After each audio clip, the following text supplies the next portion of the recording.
Godfather. Pulled up to the scene in a 65 Bentley, dripped in Brioni, China doll with me, looking like a supermodel. Oh, what a feeling. 25 years old, 25 million. Today's the audition for the Godfather part. My life's already a movie, so when do I start? I walk up in Patsy's, East 119th Street. Fat Tony Salerno gets a kiss on the cheek. I know my way around, not my first time here. Been doing overnight Ziganet loans for 10 years. I say hello to Danny Pagano and Tough Tony. Nicky Domino gives me a nod, they all know me. They ask why I'm there so early, I say the part. They say what part? I say the movie, why not? I don't look like Carlo, they all begin laughing. 3 p.m. ready for the lights. My name is Gianni Russo, a.k.a. Carlo, the infamous son-in-law from The Godfather. I'm now known as the Hollywood Godfather, and this is my story. Walking with a limp like will I ever run? Once again, or is this it? Am I forever done? Living in the hospital was never fun. Some people were cool, but not everyone. Welcome, everybody. It's another Hollywood Godfather podcast. And my compadre, co-writer, Pat Picarelli's on the phone with us and on television and whatever device you're listening from. Yeah, we're everywhere. You can't escape us. Hi, everybody. I hope everybody's doing well.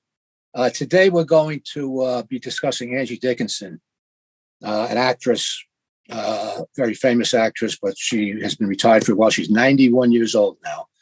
But what we have to say about her is quite relevant, and there's been a recent number of interviews regarding her. She came out of retirement to give interviews. She wasn't doing that for many, many years. So what you're going to hear are clips from various shows. And these shows came from Fox, Sunday Morning, which is on CBS on Sunday mornings. I know, hard to believe. And a website, a YouTube channel called Faxverse. So that's where these clips come from. So we'll be playing the portions of these clips, and then we'll be stopping the clips, and we're going to comment on what we've heard. And of course, Gianni, who was very active in those days in those circles, will have things to add that people don't generally know or know at all. So that said, let's get moving. Angie Dickinson needs no introduction in the world of classic Hollywood. With her stunning looks and undeniable talent, this iconic actress has graced the silver screen for decades, leaving audiences spellbound with every performance. So, who was the love of Angie Dickinson's life? The silver screen for decades, leaving audiences spellbound with life. The answer may surprise you. Faxverse presents Angie Dickinson confesses he was the love of her life. Okay. Angie Dickinson, the majority of her career was the 50s, 60s, and 70s, and a small portion of the 80s when she appeared in a television series. What do you know about her? Well, I actually know when she was introduced in the late 50s, early 60s, when I got involved in Las Vegas. And it was during the time I was traveling the United States, getting people like different unions and organized crime families to back John F. Kennedy, who was the senator at that time out of New York, to become president of the United States. And this was a very hard job for me to do, you can imagine. I had so much fun, it was ridiculous. What did you do? I wound up, I did that during the week, and then Costello told me, and Meyer Lansky, to go to the Sands Hotel, the Cobra Room, and I already knew Frank by that time from the Cobra in New York, and everybody else that was hanging out there. And every Friday night, Saturday, I'd go to 2 shows a night at 8 and 12 o'clock midnight in the Cobra Room while the Rat Pack was performing. And Senator John F. Kennedy would join me at the table. And after that, we would go to Jack Entrada's house, which is on the property, because he was running the Cobra Room. He left New York City and came out to Vegas to run that Cobra Room. And it would be party time. Now, everybody knew me as the kid. I was like a fly on the wall.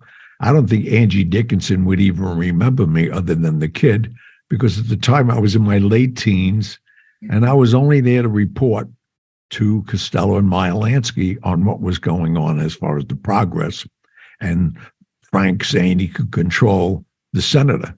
So, well, you also mentioned in our first book, the mafia being what it is, backstabbing organization. That Costello also wanted to know if anybody was saying anything that he wasn't aware of. And like you said, you're the fly in the wall. Who's going to pay attention to you?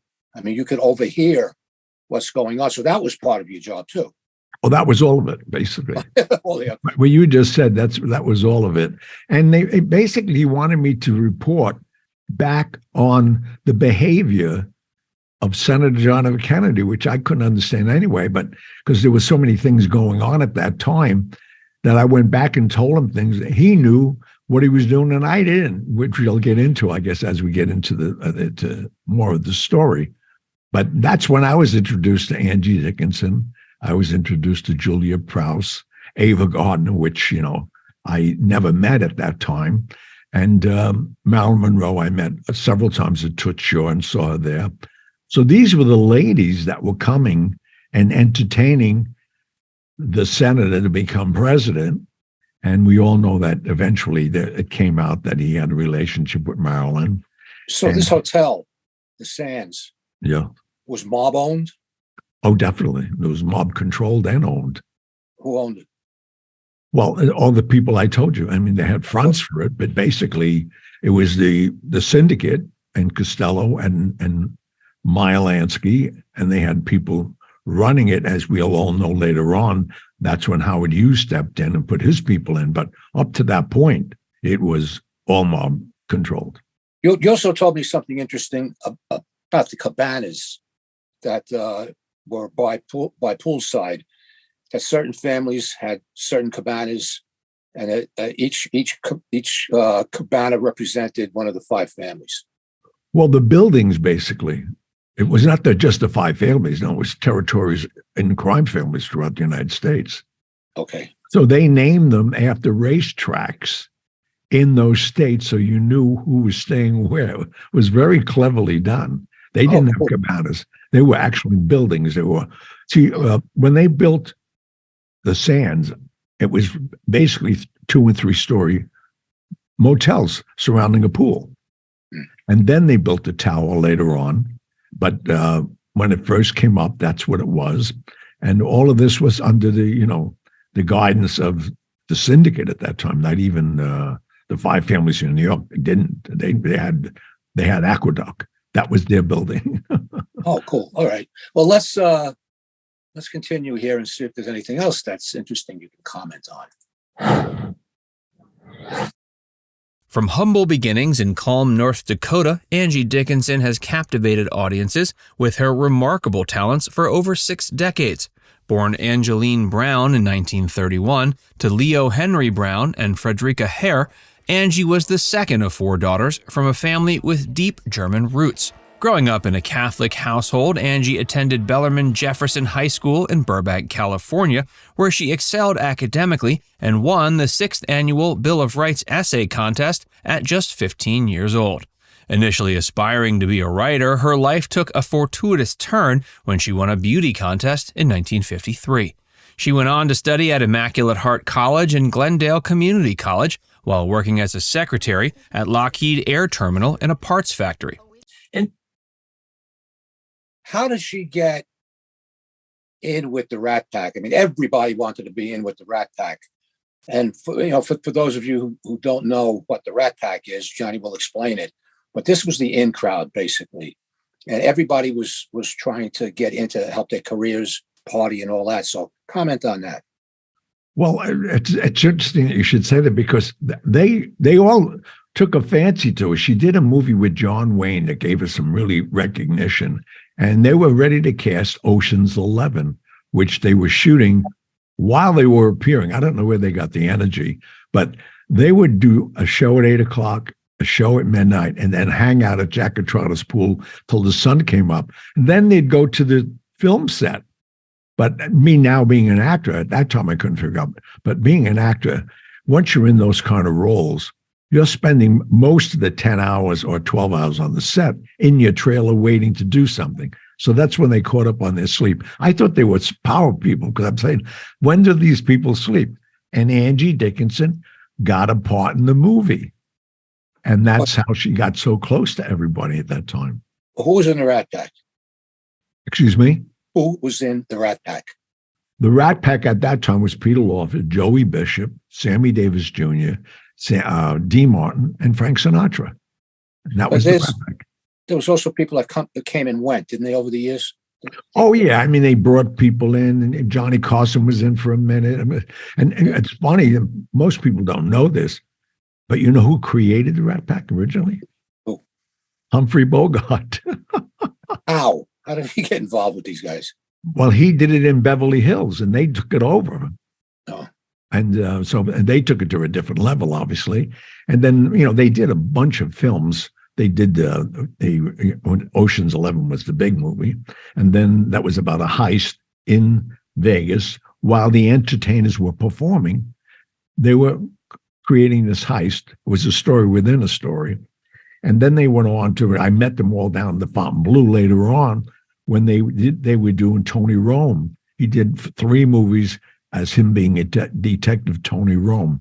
So that whole clique kept moving, but I mean, he was actually producing them also under his. I was young, but I recall seeing Ocean's 11 many times. I mean, it was a great movie, but you can tell, and even at that young age, I was like 13. They were. I don't know how much of that movie was ad-libbed. Most of it. Yeah, I mean, even I could recognize that at 13 years old. But you can tell they were just having a ball, and in some scenes they looked a little bleary-eyed, Well, yeah, I mean, because again, as I said, after doing 2 shows and drinking during those shows, then we'd all go to Jack after having some Chinese food or something that we'd have at 2:00 in the morning. Then we'd go to Jack and Trotter's house, which is on the property of the Sands Hotel. And he had a swimming pool, and they had all Italian cypress around it, and basically an anchor fence. And if you were in the know, you knew the code to the gate to get in. And I couldn't believe what was going on because all of the stars I mentioned, including the Total Rat Pack, was there every night. Dean sometimes would go earlier and go up to bed, and because he played so much golf between all of that besides. And but the shenanigans that were going on, I could not believe. I was in my late teens, and these people were skinny dipping by 2:00 in the morning. And I'm talking about starlets. Well, there are some things or an incident or two that we mentioned in the book, The Hollywood Godfather, without getting too raunchy about some of the other things that they were doing with drugs. Oh, everything. I mean, imagine I'm sitting there and I know he's a senator. And one particular night that I think we spoke about or touched on, Dean Martin had a tremendous back problem, as he did when he was in the Army. He wore a brace. People don't realize he wore a heavy brace. And Dean introduced him to Percodan. And JFK. To JFK, yeah. And he was taking Percodan. And then Sammy introduced him to something else, which I'm viewing from across the pool. Yeah. And it looked like they were doing a line of salt on Julia Krause's belly. And I'm saying, what the heck is this about? Yeah. And Sammy had his little straw. Yeah. And the senator, about to become president of the United States, does a line of it, which I learned the top terminology of the line. And I went back and reported it. And Costello said, what? And obviously he knew it was cocaine. I thought it was salt. I'm saying, what are these people doing?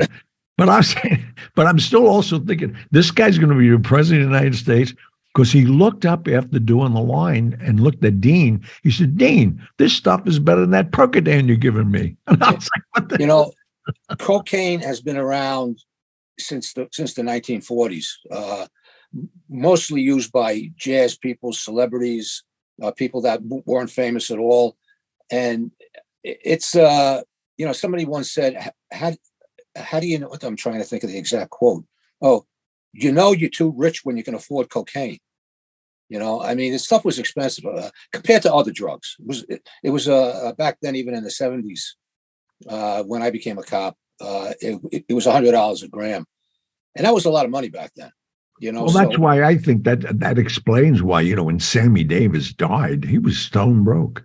His house was, even in the Inctex that he owned, I mean, it was a crazy time because, he was definitely the one that was introducing everybody else in the gang to coke. I can't attest that Sinatra did or anything else. I know what I saw and who experimented that night. But again, I was a fly on the wall watching all this. I mean, I was enamored with it, all that. I was privileged to this. And Costello couldn't wait for me to come back on Monday mornings to tell him what was going on. Well, Sammy Davis Jr. flaunted the fact that he was using coke. He would show off his pinky. He had a long nail on one of his pinkies, left or right hand. I forgot. I saw this on television. He was being interviewed, and he showed this. The drug back then, while it was illegal, didn't have the reputation that it had later on in the years, how it destroyed lives, and cartels, and people dying. It was a party drug, and no one really thought anything about it. So he actually bragged about it. And the word was he had a terrible habit. No, I mean, it was terrible. I mean, he lost his first wife, and then Altavis was the second wife. And I don't know how she put up with it, but it was, but I mean, again, to get into that life or that part of their life and being on the inside at such a young age, it's really, it basically shaped me into knowing what I didn't want to do, and that was drugs. Yeah. And because I saw how stupid they were and how they carried on later, and they had to pass out, Yeah, and I saw the same thing as a police officer. I mean, horror stories with people. I probably mentioned this on the show a few times, but after doing 230 shows, you forget what you said 6 years ago. But that said, I knew quite a few people whose lives were destroyed, and one guy that comes to mind, a stockbroker who I knew very well, worked on Wall Street, had a lot of money, particularly during the boom years of the 80s, early 90s. Everybody was rolling in money. 22-year-old kids are making $3 million a year. Anyway, he got to the point where he degenerated, broke, and all he cared about was coke. Lost his family, lost his job, lost his house, lost everything. But he was down to drinking his own urine because he figured that when he ran out of blow, that there had to be some coke left in his urine, and he would drink it. Oh my God! And I saw this, and 5 years before, he was on top of the world. And you saw him drink his own urine? Oh yeah, he didn't care. Yeah, it was in a bar we all hung out in. I mean, it's wow. Cops, gangsters. They back in that day, New York clubs, bars. We didn't have, on the job I was on at the NYPD, they didn't really have an enforceable rule about consorting or being in the same place with criminals. You couldn't go into business with them. You couldn't do a lot of things, but you were hanging out in the same place. Well, I'm sure they would encourage it, actually, because you could find out. Well, no, they wouldn't encourage it, but they didn't say anything about it. But I mean, I hung out in so many places on the East Side where, high-ranking gangsters. I told the story numerous times about Alley Boy Persico finding my gun, so we don't have to go through that again. But nobody said anything about it. There wasn't anything going on, and these parties degenerated into just drunken people, high people, drunk, and this guy didn't care. He just give me a cup, he'd whip it out, put it in his cup, and drink it. Jesus. Yeah, he had a heart attack at like 30 years old. Wow. Passed away. But the cocaine isn't physically addictive. It's not like heroin. It's psychologically addictive. And you don't want to live without it. And he didn't. He died. So anyway, I can understand coke, but we're getting off topic here. Let's see what else this interview had to say. In 1954, she landed her first acting job in a Warner Brothers movie and soon became a fixture on anthology TV series throughout the 50s. But it was her breakthrough role in 1956's Gun the Man Down that truly put her on the map, and she solidified her stardom with a Golden Globe Award for New Star of the Year for her performance in 1959's Rio Bravo. That's where she met John Wayne, right? Yep, and that's the movie that Sinatra and all of them saw her in, and that's how she got cast in Ocean's 11. Yeah, But talking about she really went through a change during 59 to the 60s.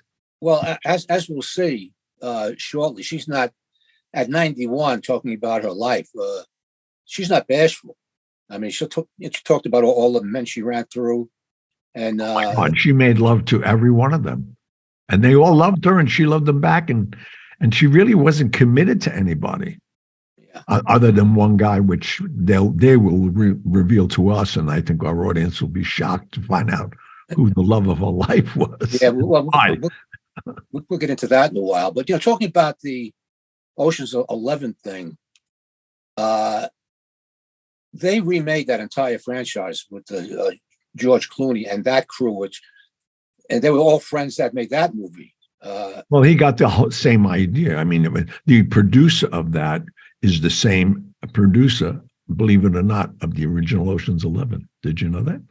Well, that movie was produced in 1960. And right. He must have been 118 years old by the time he got involved again. Well, I was there. What are you talking about? No. Well, only in his 90s. As a producer, he had to be. I'm saying the producer. Yeah. Who was it? Do you remember the name? Oh, he was one of the big names at that time. And he was around Sinatra all the time. Oh, anyway, if you think of it later on, jump right in. But anyway, that movie was the one that the Sinatra and the Rat Pack one was so iconic that 40 years later they decided they're going to reinvent the franchise. And how many Ocean's 11 movies have there been? At least 4, I'm thinking. I think 5 or 6. Yeah, with George Clooney and that crew. Yeah. I mean, he was brilliant to get that whole franchise. Yeah, and they all did well. Obviously, otherwise they wouldn't keep making movies like Fast and the Furious. Anyway, let's continue. Alongside John Wayne and Dean Martin. Throughout the 60s, Angie became one of the most popular leading ladies in Hollywood, appearing in a string of hit films, including Ocean's 11, The Sins of Rachel Cade, The Killers, and Point Blank. Her success on the big screen continued throughout the 70s, and she went on to appear in films like Pretty Maids All in a Row, The Outside Man, and Big Bad Mama. But Angie's talents weren't limited to the big screen. She also achieved TV fame as Sergeant Pepper Anderson in the NBC crime series Policewoman, winning a Golden Globe Award for Best Actress for a television series, and receiving 3 Emmy nominations. I tell you, she was in her 50s then, if you ever saw Policewoman. She looked pretty good. Looking, man. Oh, no. Very good. Yeah. And she kept herself in shape. Well, she never, she never had children. I mean, she was on a mission and obviously enjoyed her life. I'm anxious to hear and what they're doing with her at 91 and what this memoir is going to be about. Well, I saw the CBS Sunday Morning interview, and it's all done over a card table. Whoever's interviewing her, they're playing cards, basically. She's 91 years old. She looks pretty good. I mean, she kept herself well. I mean, she's 91. She's not going to win any beauty contests, but she looks good and very sharp. Never lost her intellect. It doesn't seem. But quite a person. Let's see where this goes here. Her career continued to flourish until 2009 with standout performances in Dress to Kill, Even Cowgirls Get the Blues. Okay, Dress to Kill in 1994. So now she's in her 60s. And I don't know if you ever saw Dress to Kill. It was with Michael Caine and her. Those were the 2 big stars. And it was about a serial killer in Manhattan. George Segal was in it too. He played Mother's Boy detective. It's never on television. I don't know why. It was a great movie. I actually saw it in the movies. But she was in her 60s. And I'm looking at a picture of her now in a courtroom scene. I mean, she looks like she's in her early 40s, late 30s. And, you can do just so much with makeup, and you either have it or you don't. And she's like a Sophia Loren, not in that same category in the Latin field, but yeah. Angie Dickinson, as you said, I bunked into her in Beverly Hills and all that later on because of the relationships with Sinatra. But she always kept herself really well. I mean, yeah, I'll say. All right, let's continue here. Sabrina, Paid Forward, and Big Bad Love. Off screen, Angie's love life was just as captivating. Okay, here we go with the love life. Now, for those of you who are listening, try to keep score. She married football player Angie Dickinson in 1952, but they divorced in 1960. Angie embarked on a passionate affair with Frank Sinatra, whom she met on the set of Ocean's 11. She married composer Burt Bacharach in 1965, but their marriage was troubled by their daughter's premature birth and Asperger's syndrome, as well as Bacharach's infidelity, leading to their divorce in 1981. Angie never remarried, but had relationships with a string of famous men, including Johnny Carson, Mickey Mantle, Richard Burton, Dean Martin, Charles Feldman, Larry King, and David Janssen. Now 91 years old, Angie lives in LA and remains an influential figure in the entertainment industry. She's been honored with a star on the Hollywood Walk of Fame and an induction into the Television Hall of Fame. Dickinson's candid Fox interview. Angie recently opened up. That's a lot of men that she admits to. I know. But by the way, ones folks, we don't know about. yeah. By the way, folks, there's going to be a test. We're going to see if you remember these names. The winner gets to watch next week's episode. How's that? Yeah, we don't give any money away here. All right, so now we're going to get into what you teased at the beginning of the show. Out of all these men, and she had a lot of A-listers in there. Even at this age, at 91, there's one that she never forgot, and we're going to get into that now. And your name is brought into this interview, so stand by. Angie recently opened up about her love life and relationship with Frank Sinatra in an interview she gave to Fox News. The 91-year-old actress is currently gearing up to present her 1959 film Rio Bravo at the TCM Classic Film Festival this spring. She discussed her experience filming the following major film to include her name, 1960's Ocean's 11. According to Dickinson, Frank Sinatra was the love of her life, and the mere thought of him still brings a smile to her face.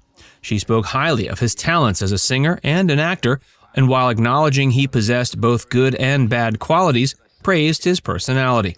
The two had a close bond and even contemplated marriage in 1964, although Dickinson ultimately decided against it. So she turned him down. Well, yeah, I mean, I can understand why. He was all over the place, and she was a dedicated, I find foreign women are more dedicated at lovers than American women. They're too scattered. And she wasn't, how can I clean it up? A star effer, as they say in the movie business. She fell in love with Frank, and for a lot of reasons, which we'll find out.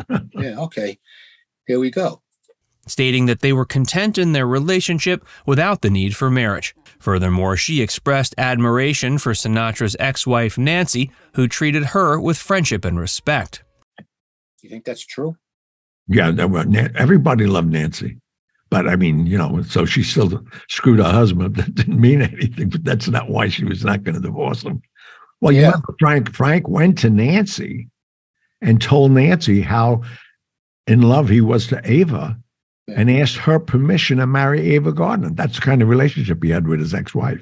And what did she say every day? What did she say to that? Well, she gave him permission because she wanted him to be happy. And she mothered 3 kids of his, and she wanted Frank to be happy even then. But he took very good care of her. Yeah, but that's every guy's dream, Ask your wife if it's okay that he sees his girlfriend. Sure, go ahead.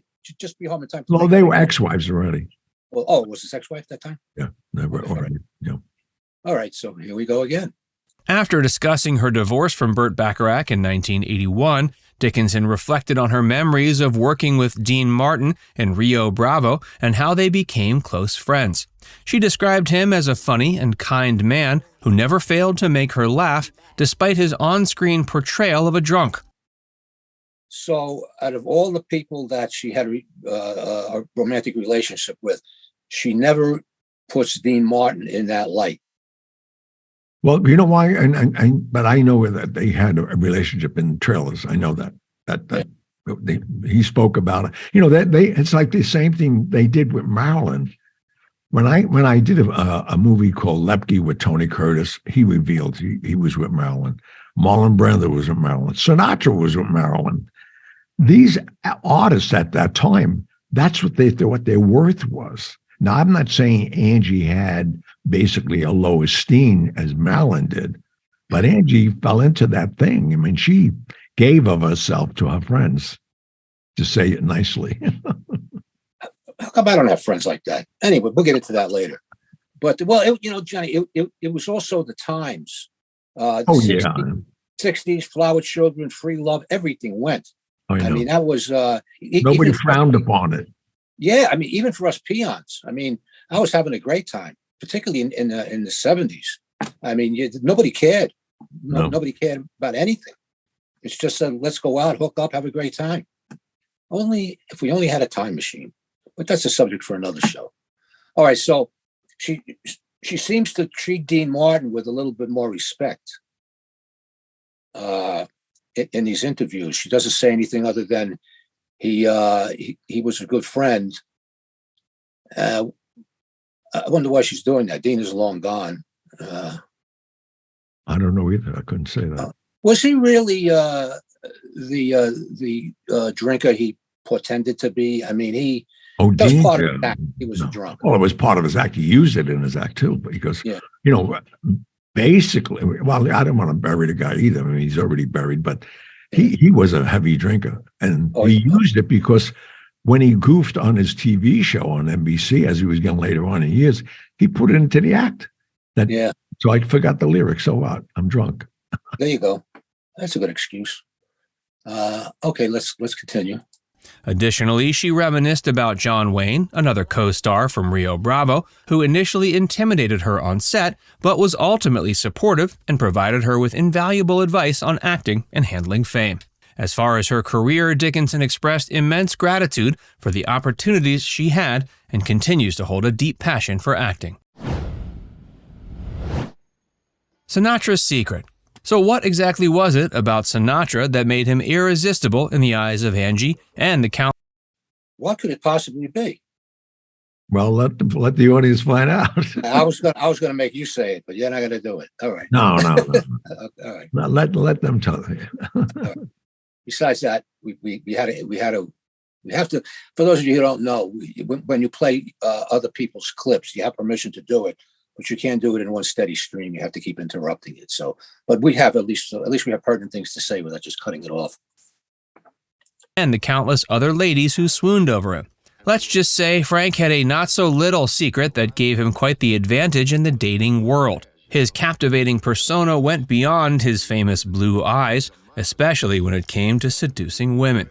He was not only a music icon and Hollywood star, but a notorious womanizer. His second wife, Ava Gardner, even went on record to describe his anatomy in explicit terms. According to her, he was exceptionally well endowed.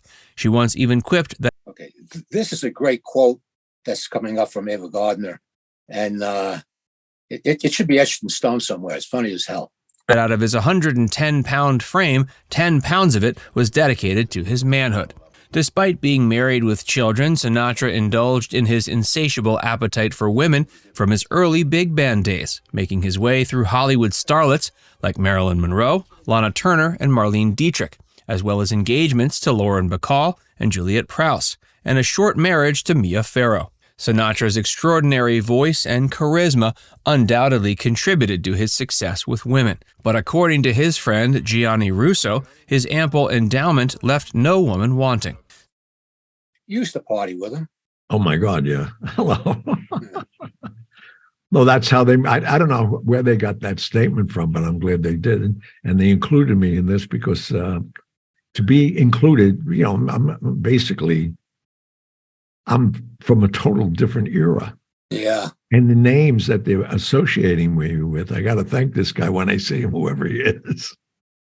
Yeah, well, like I said, this is a combination of 3 separate interviews and one YouTuber. The name of the channel is Facts Verse. He put it all together. He puts together short clips, short videos, 8 to 10 minutes usually. He comes up with good stuff. And he makes a lot of mistakes. In this one, I found one when he talks about Angie's first marriage to a producer named Gene, whatever it was, and they have a picture of him, and the picture is of Gene Hackman. I know. Yeah, That. did you see that? I'm saying, I say he looks exactly like Gene Hackman because that was a picture of Gene Hackman. So mistakes are made, but we come to you because you're the guy who was there when all this was going on. Well, I was in the swimming pool a lot, and it was very funny because Frank was known for that, being well hung, as they used to say then, and so many women attest to it, and then he had no problem, like even at the Beverly Hills Friars Club one day, and Gianni, let's hold that. Okay. So everybody's going to come back after the commercial we're about to go to. Please. We got to make some money. Don't go anywhere because we do know where you live. We are pleased to announce the publication of a new book series from Gianni Russo and Patrick Piccarelli entitled The Sixth Family.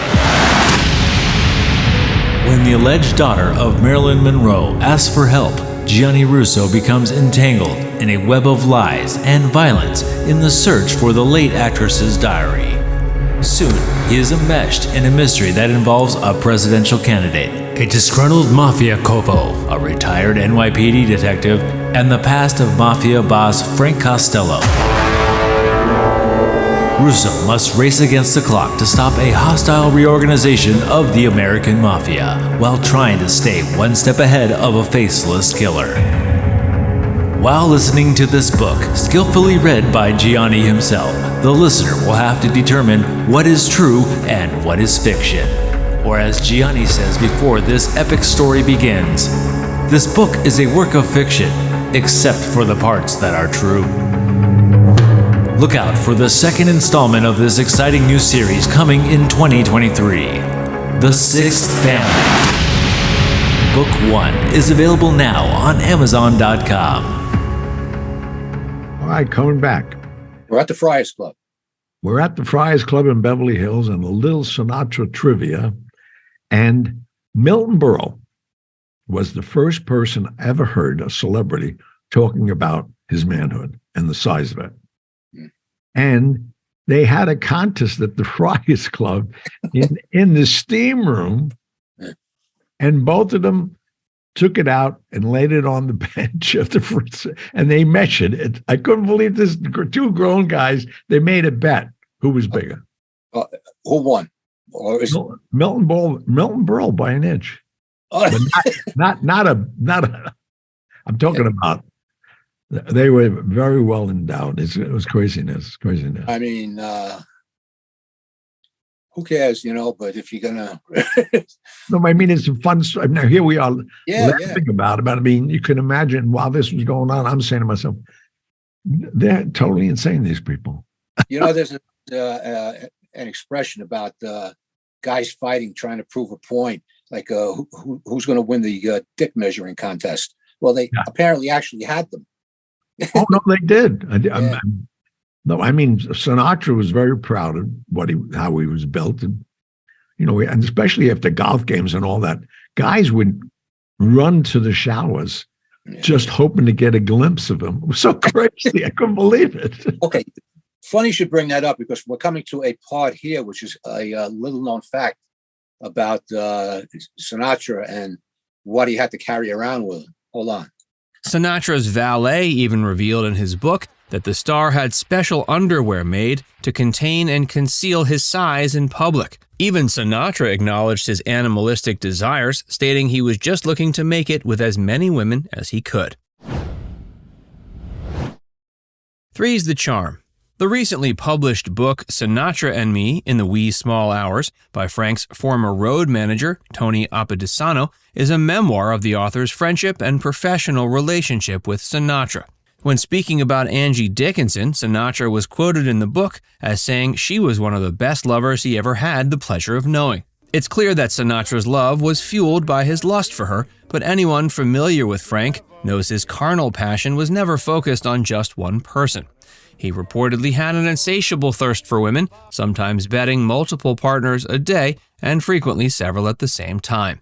According to Apadesano, Sinatra often sought out threesomes, and more often than not, these flings would lead him to strike up turbulent relationships that would cause him much hardship and headaches in the long run.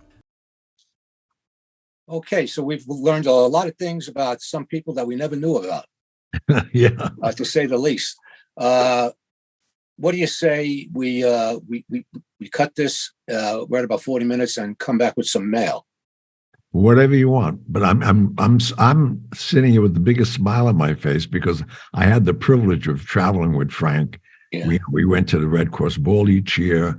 We stopped in London a lot, and I was there one night when Ava Gardner moved back, and she arranged for a party, and they all partied together.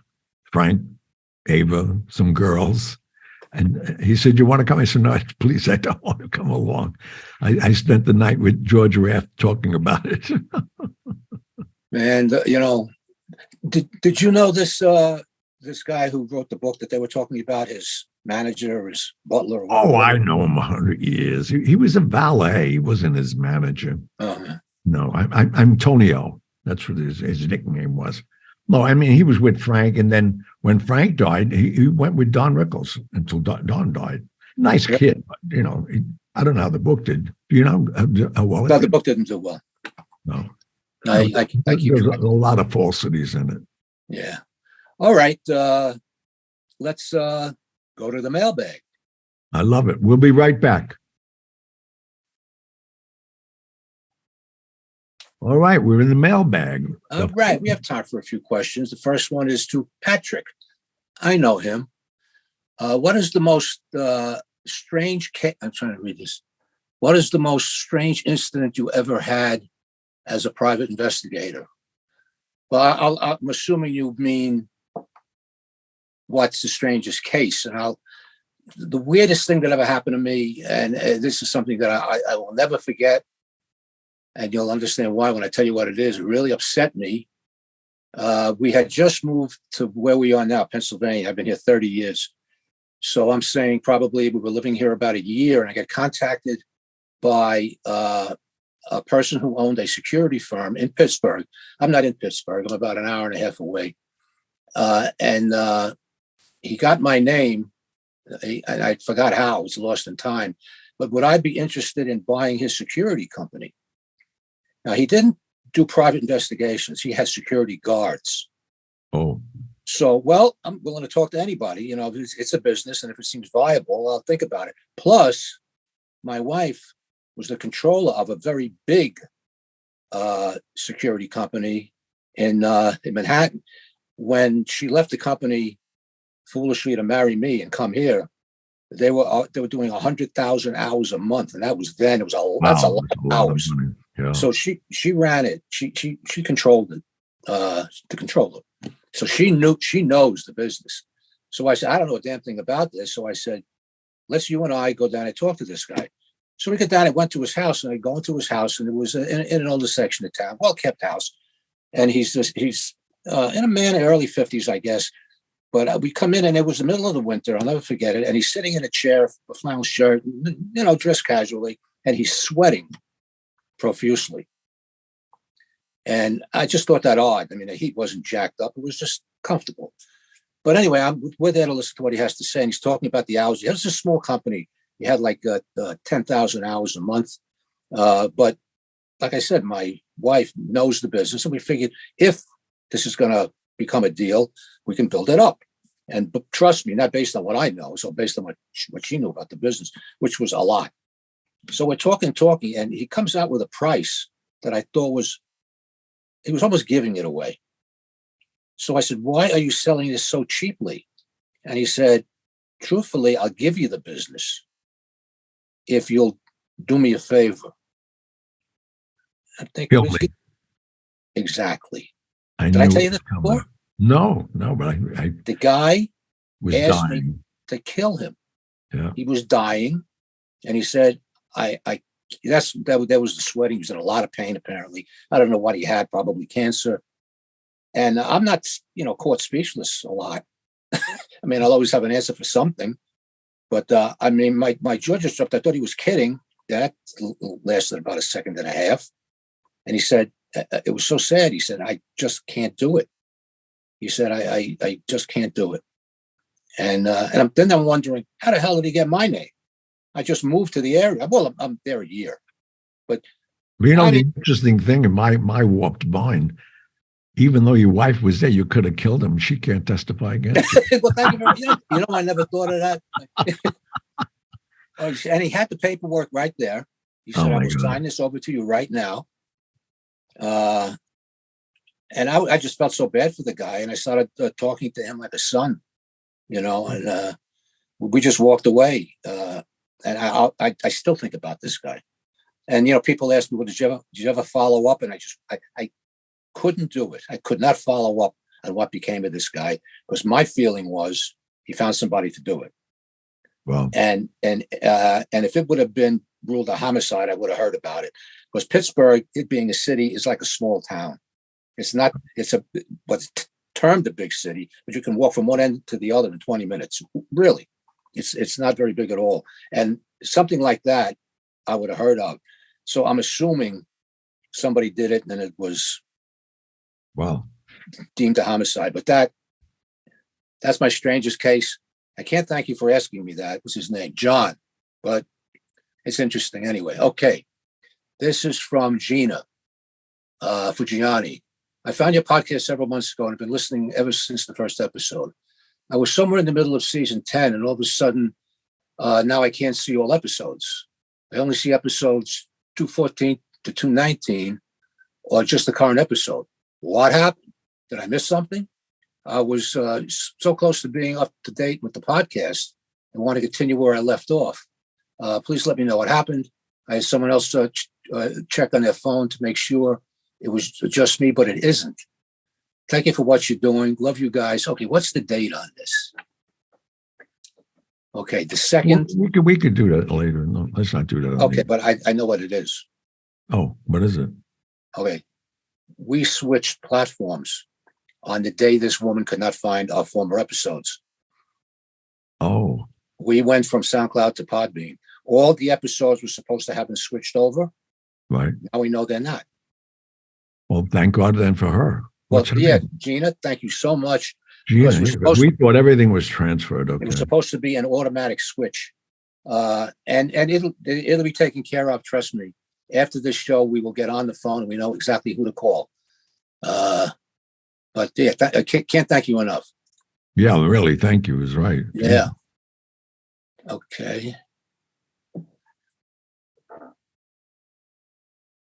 Yeah, here's another one. Same thing. Well, I'm glad we went to the mailbag and found this out, because the next one seems to be all on mail. Well, what I'm saying though, so we don't be redundant. Yeah, no, it just wasn't. The 4 emails after that were on the same subject, and we will take care of that. All right, this is from Leonard. Dear Mr. Russo, I'm a huge fan of all you do, and I have some questions. First, did you know the original owners of the house in Godfather 1? Of course. Of course. I knew them through my grandfather. That's how we got up there. That's why I took Al Ruddy up there, and who came with us? Also, Great Fredrickson and Gordy Wills. That's who was it true? There was stories. I don't know if this is a rumor or what. Obviously the man's going to get paid for the use of his house. He only wanted $25,000 to replace his roof. Is that true? It's all he wanted. And I was standing behind him saying, "No, just be quiet." What? No, he just was so happy. Well, I mean, in those days, they probably would have gave him like $5,000 or $6,000 a week, $10,000 a week. And how long was the shoot? Oh, we were there. Well, we had the house available. I forget we took the wedding was a week long. Yeah. Then all the other side scenes and all the scenes with Luca Brasi and all the pickups when he came home from the ambulance. And then, I mean, we were there. He could have made a lot of money. Could have made $100,000, $150,000, definitely. Well, I guess no one talked him out of $25,000. That's for sure. I mean, no, he got away with it. All right. My father, this is the same email. My father worked for many years as an electrician, TV repairman, etc.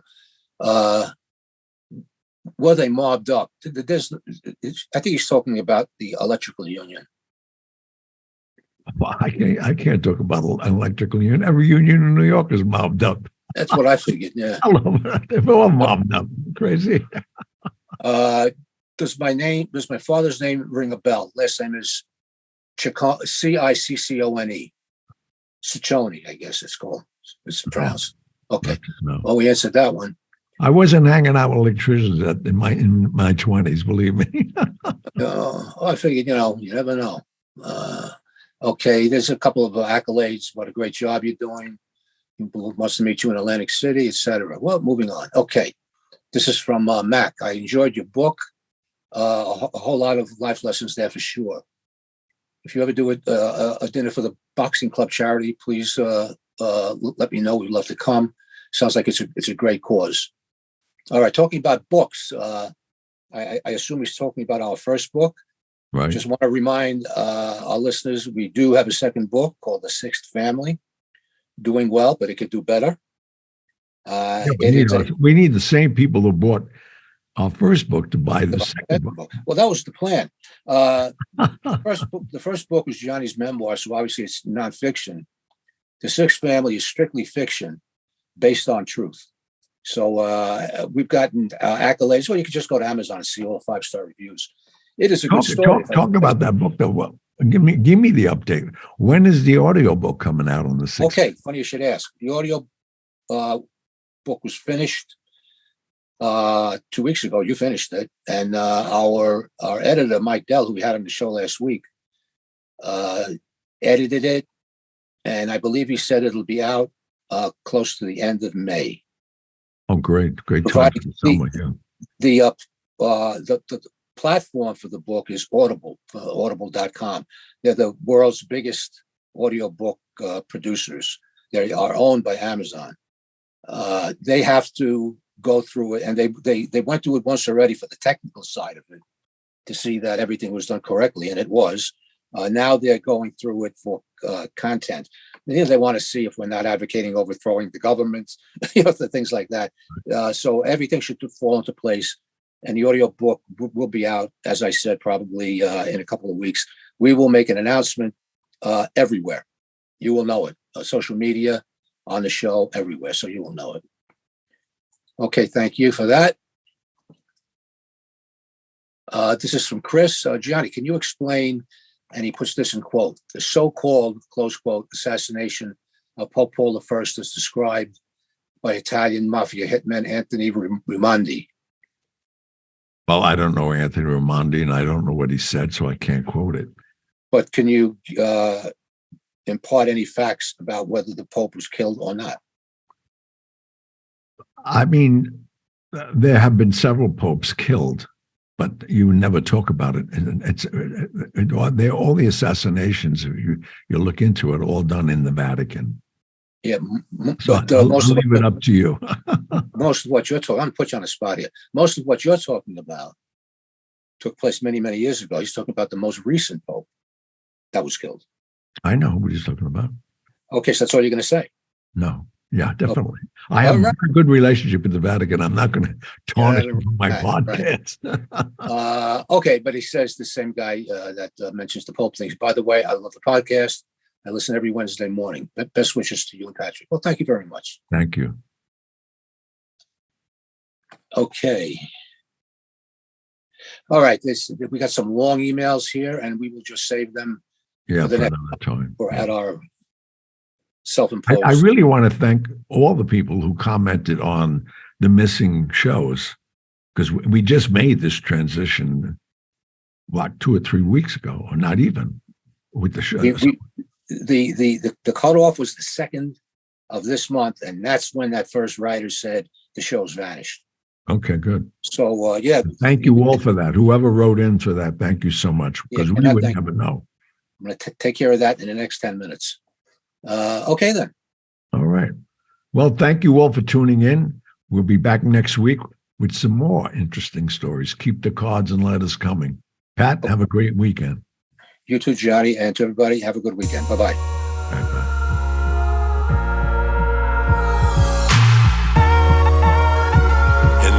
that. But I'll be back. Thank you for tuning in to the Hollywood Godfather podcast.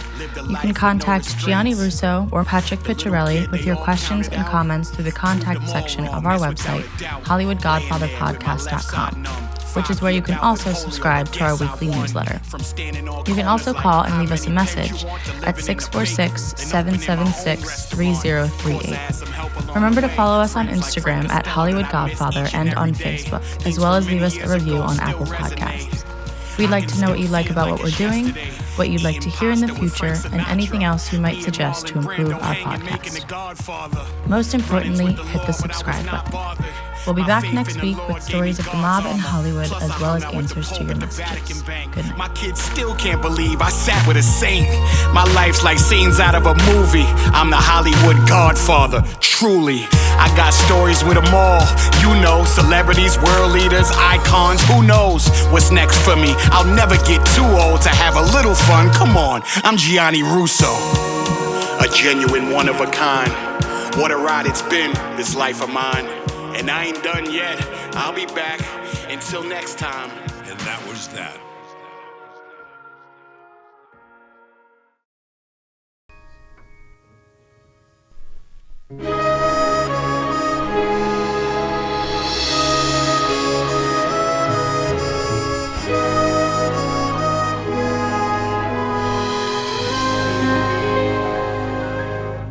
When I was 17, it was a very good year. It was a very good year for small town girls and soft summer nights. We'd hide from the lights on the village green. When I was 17, I didn't mind waiting